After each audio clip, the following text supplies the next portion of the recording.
Hey you beautiful people, welcome back to Food Travel Zindagi. नमस्कार, माझं नाव आहे शांती आणि या मोठ्या निळ्या बसचं नाव आहे म्युझियम ऑन व्हील्स. आणि ही बस घेऊन आलोय आम्ही छत्रपती शिवाजी महाराज वस्तू संग्रहालयात. या वस्तू संग्रहालयात एक एज्युकेशन डिपार्टमेंट आहे, ज्या अंतर्गत वेगवेगळे शैक्षणिक कार्यक्रम राबवले जातात. या कार्यक्रमांतर्गत हे म्युझियम ऑन व्हील्स नावाचा प्रोजेक्ट सुरू झाला. वस्तू संग्रहालय म्हणजे अशी जागा जिथे वेगवेगळ्या वस्तू ठेवलेल्या आहेत आणि त्या बघण्यासाठी लोक तिथे जात असतात.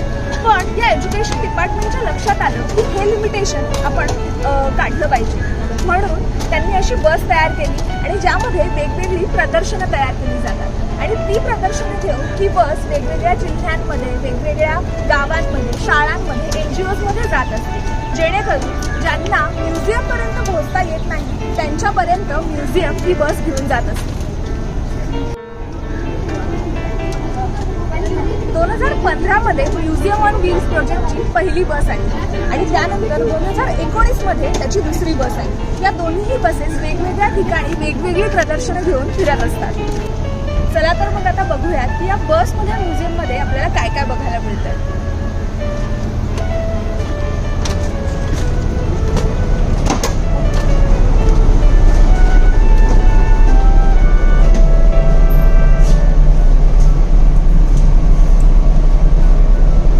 पहिल्याच केसमध्ये आपल्याला बघायला मिळत आहे म्युझियमच्या बिल्डिंगचं मिनिएचर मॉडेल. जी ही बिल्डिंग बनते इंडो सारसॅनिक आर्किटेक्चरल स्टाईलमध्ये. म्हणजे काय की ती वेगवेगळ्या आर्किटेक्चरल स्टाईल एकत्र करून या बिल्डिंगचं स्ट्रक्चर बनवण्यात आलं. इस्लामिक आर्किटेक्चर जे आपल्याला त्याच्या घुमटामध्ये बघायला मिळतं, वेस्टर्न आर्किटेक्चर जेव्हा आपण बिल्डिंगकडे बाहेरून बघतो तेव्हा आपल्याला युरोपियन आर्किटेक्चर, वेस्टर्न आर्किटेक्चरचा फील येतो. आणि बिल्डिंगच्या आतमध्ये जे खांब आहेत ते नॉर्थ इंडियाच्या मंदिरांमध्ये आपल्याला बघायला मिळतात. म्हणून या बिल्डिंगच्या आर्किटेक्चरल स्टाईलचं नाव आहे इंडो सारसॅनिक आर्किटेक्चरल स्टाईल.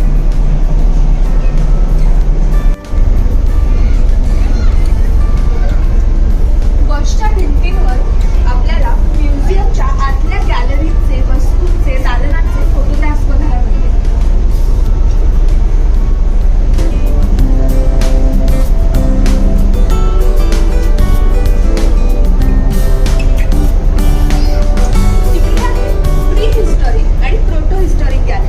आदिमानवाच्या काळामध्ये जेव्हा तो गुहांमध्ये राहायचा तेव्हा तो दगडी हत्यारं वापरायचा.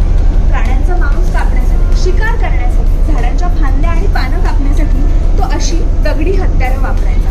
वेगवेगळ्या काळांमध्ये एक्सपेरिमेंट करत त्याला कळत गेलं की कुठल्या प्रकारची दगडी हत्यारं कुठल्या प्रकारे वापरायला हवी आणि कुठल्या प्रकारे त्याला कासल्यावर ती हत्यारं जास्त इफेक्टिव्ह बनतात. आणि त्या काळांमध्ये जे आपल्याला डेव्हलपमेंट दिसतं ते आपल्याला इथे रिप्रेझेंट केल्याचं दिसून येतं.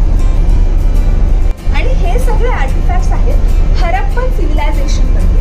हडप्पा संस्कृती नावाची एक संस्कृती आपल्या सिंधू नदीच्या तीरावर वसत होती आणि त्यांची संस्कृती इतकी प्रगत होती की त्यांचे रस्ते, त्यांची घरं, मोठ्या मोठ्या प्रकारच्या बिल्डिंग आपल्याला तिथे बघायला मिळाल्या.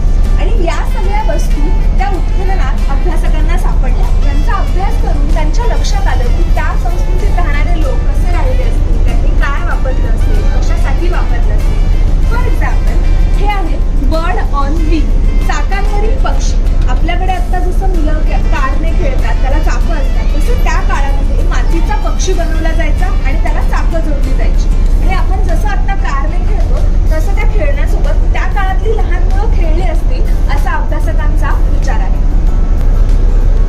आता आहे इंडियन मिनिएचर पेंटिंग्सची गॅलरी, ज्याला भारतीय लघुचित्रकला असंही म्हटलं जातं. प्राचीन काळामध्ये लोकांना पेंटिंग्स करायला आवडायचं, जे आपल्याला आवडतात, पण त्यांच्याकडे कागद नव्हता. अशा वेळी ते ताडाच्या झाडांच्या पानांवर पेंटिंग करायचं आणि जे रंग वापरले जायचे ते सगळ्या नैसर्गिक वस्तूंपासून, पानांपासून, फळांपासून, खडकांपासून बनलेले रंग होते, जे आपल्याला इथे बघायला मिळतात.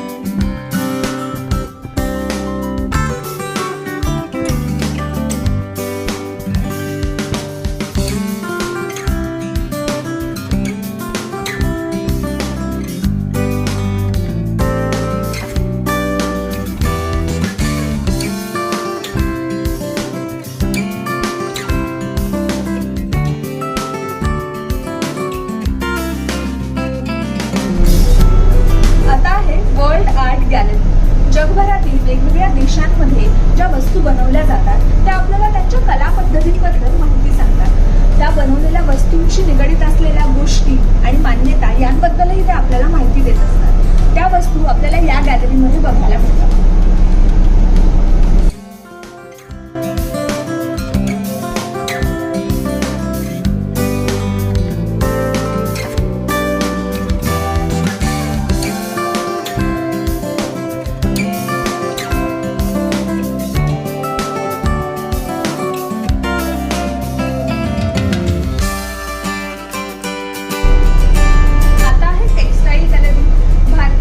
विविधतेने नटलेल्या देशामध्ये आपल्याला जी वस्त्र परंपरा बघायला मिळते त्याबद्दल रेप्रेझेंटेशन या गॅलरीमध्ये केलेलं आहे. वेगवेगळ्या राज्यांमध्ये जे वेगवेगळे पोशाख घातले जातात त्या पोशाखांचं रिप्रेझेंटेशन या पाहुण्यांनी इथे केलं आहे. त्याचबरोबर त्यावर डिझाईन बनवण्यासाठी ज्या टेक्निक्स यूज केल्या जातात त्या टेक्निक्सही इथे रिप्रेझेंट करण्यात आलेल्या आहेत. याला म्हणतात ब्लॉक प्रिंटिंग टेक्निक. लाकडाच्या ठोकळ्यांवर डिझाईन तयार करून त्यावर रंग लावून त्याचे कापडावर ठसे बनवले जातात आणि राजस्थानमध्ये ही टेक्निक 500 वर्षांपासून वापरली जाते कपड्यांवर डिझाईन बनवण्यासाठी.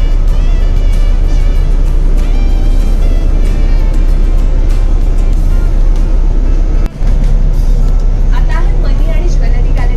वेगवेगळ्या भागांमध्ये प्रदेशांमध्ये जे वेगवेगळ्या धातूंपासून आणि टेक्निक वापरून ज्वेलरीज बनवल्या जातात त्याचं रिप्रेझेंटेशन या गॅलरीमध्ये करण्यात आलेलं आहे. गोष्ट या साईडला जे फोटोग्राफ्स असतात तिथे आपल्याला या ज्वेलरी ट्रेडिशन्स मधलं व्हेरिएशन बघायला मिळतं.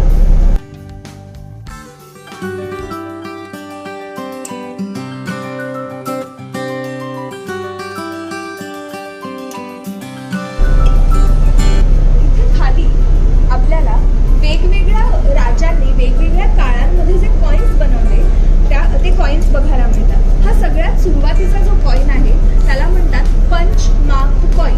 या सबकॉन्टिनेंटमध्ये तयार केलेला सगळ्यात पहिला कॉइन. जेव्हा त्यांना बार्टर सिस्टीम बंद करायची होती म्हणून त्यांनी मेटलचे छोटे तुकडे केले आणि त्यावर डिझाईन कोरायला सुरुवात केली. त्यानंतर राजांनी वेगवेगळे धातू वापरून वेगवेगळे डिझाईन्स वापरून आपले स्वतःचे कॉइन्स बनवायला सुरुवात केली आणि तो सगळा प्रवास आपल्याला इथे बघायला मिळतो.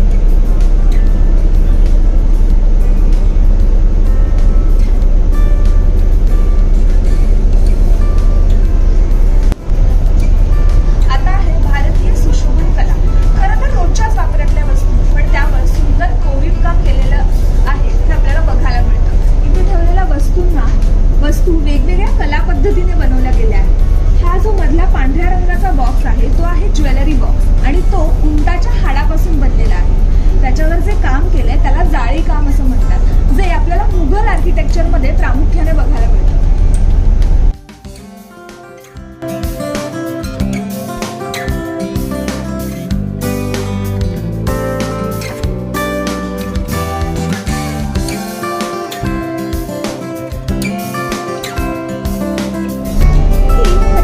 सारखी दिसणारी वस्तू पण तो आहे दिव्याची वात विझवण्याचा चिमटा, ज्याच्यावर पक्षाचं सिम्बॉल तयार केलेलं कोरलेलं आहे.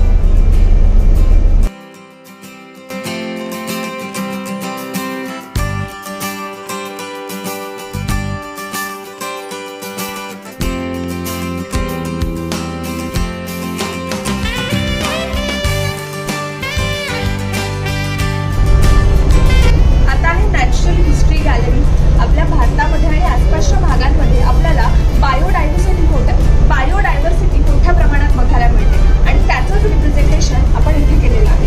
इथे वेगवेगळे प्राणी पक्षी आपल्याला बघायला मिळतातच, पण हा जो कुकुबर्ड आहे तो मात्र स्पेशल आहे कारण तो खरा आहे. त्याच्यावर टॅक्सीडर्मी नावाची प्रोसेस केली गेलेली आहे. टॅक्सीडर्मी म्हणजे म्युझियमकडे एक मेलेला प्राणी किंवा पक्षी येतो, तो कापून त्याच्या आतलं सगळं बाहेर काढलं जातं, हाडं मांस बाहेर काढली जातात आणि त्याची जी स्किन असते ती प्रिझर्व केली जाते आणि त्यानंतर त्यामध्ये कापूस किंवा भुसा भरून तो शिवला जातो, जेणेकरून त्याचा मूळ आकार इंटॅक्ट राहतो. याचा फायदा काय तर असे बरेच पक्षी किंवा प्राणी आहेत जे आता रेअर होत चालले आहेत, जे कधी आपल्याला भविष्यात बघायला मिळतील की नाही माहिती नाही. अशा वेळी यांचा रंग काय, यांचा आकार काय, ते कसे दिसतात याबद्दल माहिती आपल्याला अशा या टॅक्सीडर्मिड स्पेसिमन मधून मिळत असते.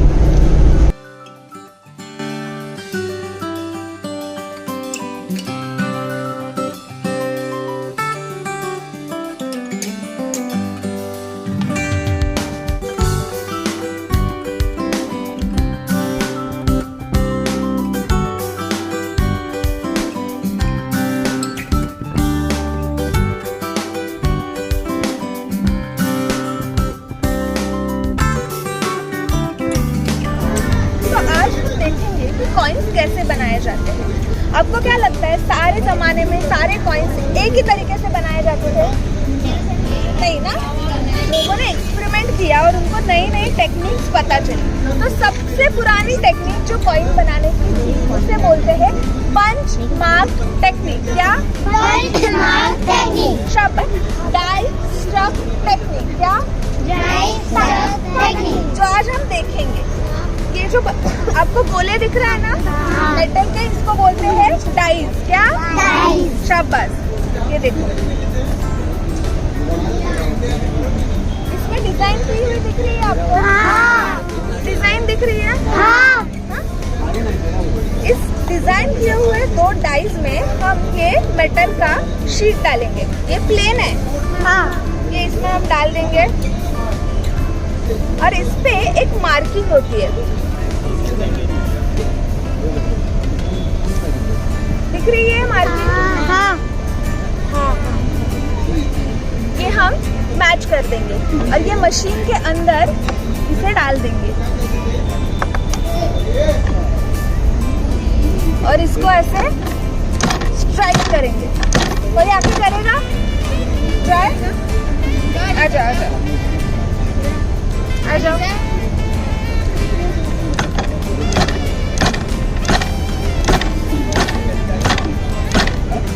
क्या लगता है बन जाएगा?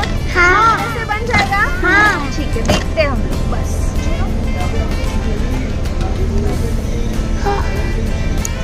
बन गया, ये देखो दिख रहा है? हाँ। सिक्के पे कुछ लिखा हुआ दिख रहा है? हाँ।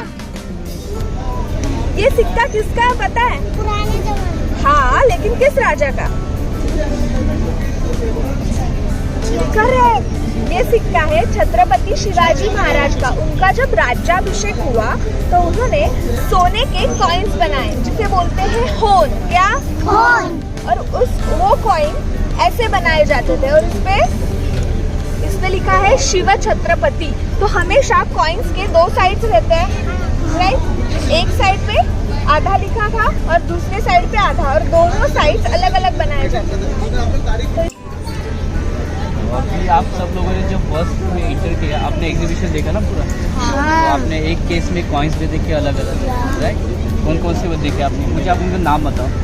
वैसे डॉल हाँ। और इतने छोटे छोटे कॉइन्स थे ना, एक सिल्वर्स में थे अलग या गोल्ड में थे, है ना? और लेटेस्ट वाला 1 रुपये भी था वहाँ पर, राइट? हाँ।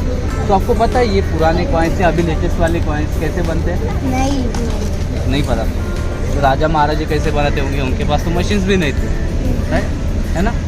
तो पहले क्या था, हमारे पास जब कॉइन्स नहीं थे इंसानों के पास, तो हम लोग कैसे बिजनेस करते थे? बाटा सिस्टम था ना, एक चीज़ दो दूसरी चीज़ ले लो, ये बाटा सिस्टम था। तो हमें बिजनेस बढ़ाना है, इसलिए हमने पहले कॉइन्स बनाए जो अपने स्क्वायर ऐसे रेक्टेंगल वाले कॉइन्स है ना, चौकरी छोटे छोटे चपटी वाले, तो वो उसे पंचमार्क कॉइन्स बोलते हैं। ओके, पंचमार्क कॉइन्स बोलते हैं। तो वो बनाते कैसे थे वो लोग?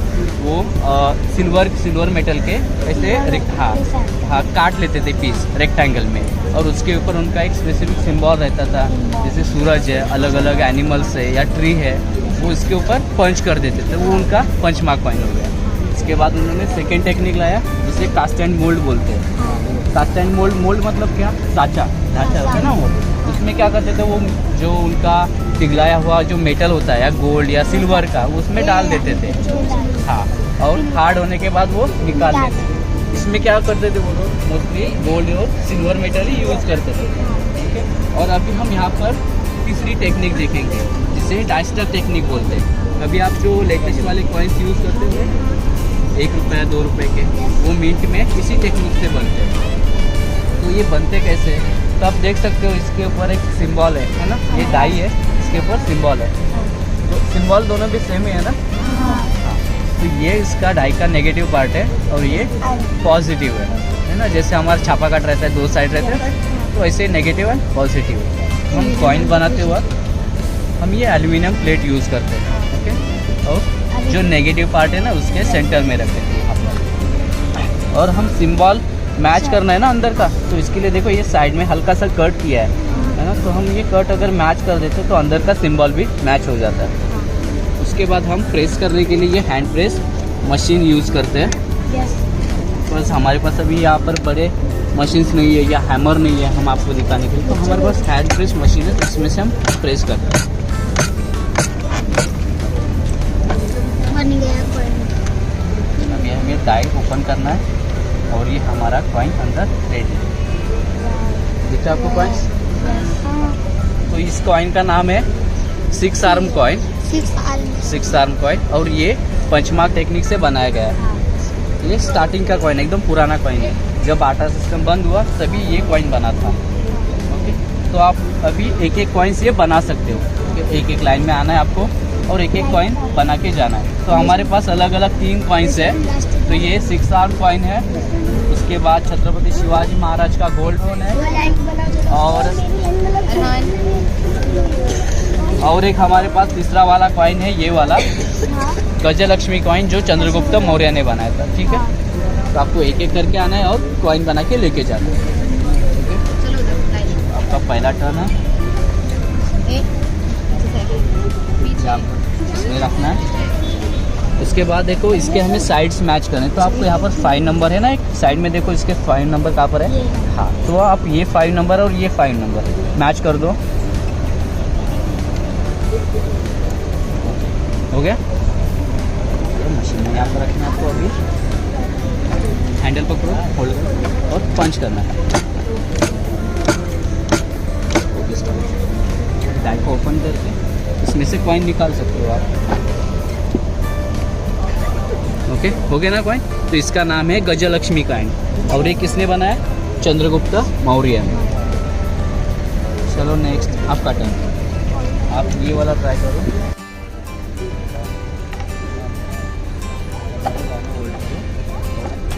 पंच करो।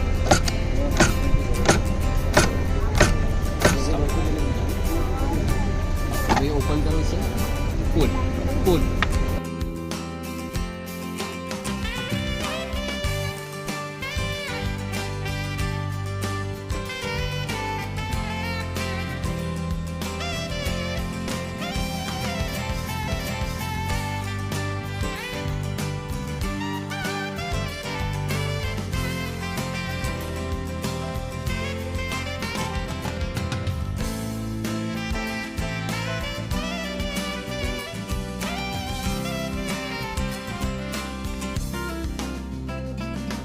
फ्रेंड्स, यहाँ पे मैं कॉइन बनाने की कोशिश कर रही थी, मुझे बड़ी एक्साइटमेंट हो रही थी, और ये जो भाई साहब हैं वो मुझे गाइड कर रहे थे किस तरह से कॉइन बनाया जाता था उस ज़माने में। सो ये रहा कॉइन।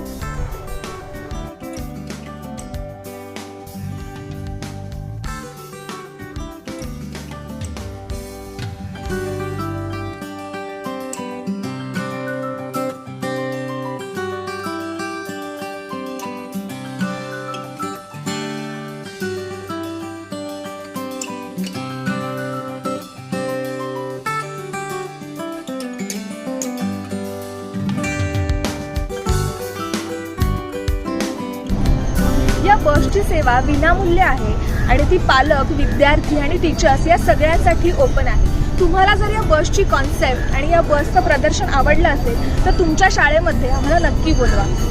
धन्यवाद।